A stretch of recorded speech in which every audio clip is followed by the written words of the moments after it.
কেন ভাই? এটা তো বুথ থেকে দিচ্ছে, ব্যাংক থেকে দিচ্ছে, নেবেন না কেন? আসসালামু আলাইকুম। আরও একটি নতুন ভিডিওতে আপনাদের স্বাগতম। আমি এখন আছি হাটফাজিলপুর বাজারে। আমাদের ইউনুস কাকা যে নতুন টাকা বের করেছে তার 1000 টাকার 2টা নোট আমার কাছে আছে। শুনতেছি এই টাকা নাকি কেউ নিচ্ছে না, তাই এখন এই টাকাটা চালানোর চেষ্টা করব।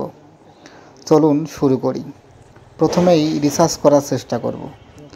আমার মোবাইলে রিচার্জ না লাগলেও একটা দোকানে যেয়ে আমি 100 টাকা রিচার্জ হবে এমন কথা বললাম 1000 টাকার নোট ভাঙতি হবে নাকি।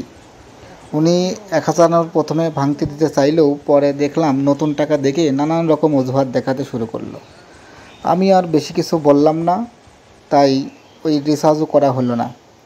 পরে আবার চলে আসলাম বিকাশের দোকানে। আমার নাম্বারে 500 টাকা বিকাশ করব এই মর্মে তাকে নাম্বার দিলাম। নাম্বার দেওয়ার পরে নতুন টাকা বের করতে সে চমকে উঠল, বলল এই টাকা নেওয়া যাবে না। আমি বললাম কেন, এই টাকা তো এখন বুথ বা ব্যাংক থেকে দিচ্ছে, এই টাকা নেবেন না কেন?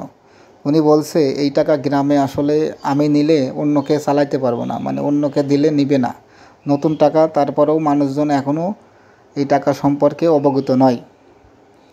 তা আমিও তার সাথে কয়েকটা কথা বলার পর দেখলাম কথাটা ঠিকই আছে। নতুন টাকা মানুষ অনেকেই এই টাকাটা জাল টাকা হবে এই ভেবে নিতে চাচ্ছে না, কারণ 1000 টাকার নোট অনেক বড় নোট, কেউ স্বাভাবিকভাবেই ভাঙতি করে দিতে চায় না। আরও নতুন নোট মানুষজন ভয় পাচ্ছে। তো আপনারা দেখলেন আমি 2 জায়গা এই টাকাটা চালানোর চেষ্টা করলাম, কিন্তু আসলে 2 জায়গায় ব্যর্থ। তবে এই 2টা টাকা আমি নিয়েছি চেক করার জন্যই যে আসলে এই টাকাটা চলছে না কেন এবং কোথায় চলাবে সেটাও আমি চেক করব। আমার এই চেষ্টা অব্যাহত থাকবে। আমি বিভিন্ন ভিডিওর মাধ্যমে দেখাবো বিভিন্ন জায়গায় যে আসলে এই টাকাটা কে নেয় বা কিভাবে চলে। তো ভিডিওটি দেখার জন্য আপনাদের অসংখ্য ধন্যবাদ। দেখা হবে পরের ভিডিওতে। ধন্যবাদ সবাইকে।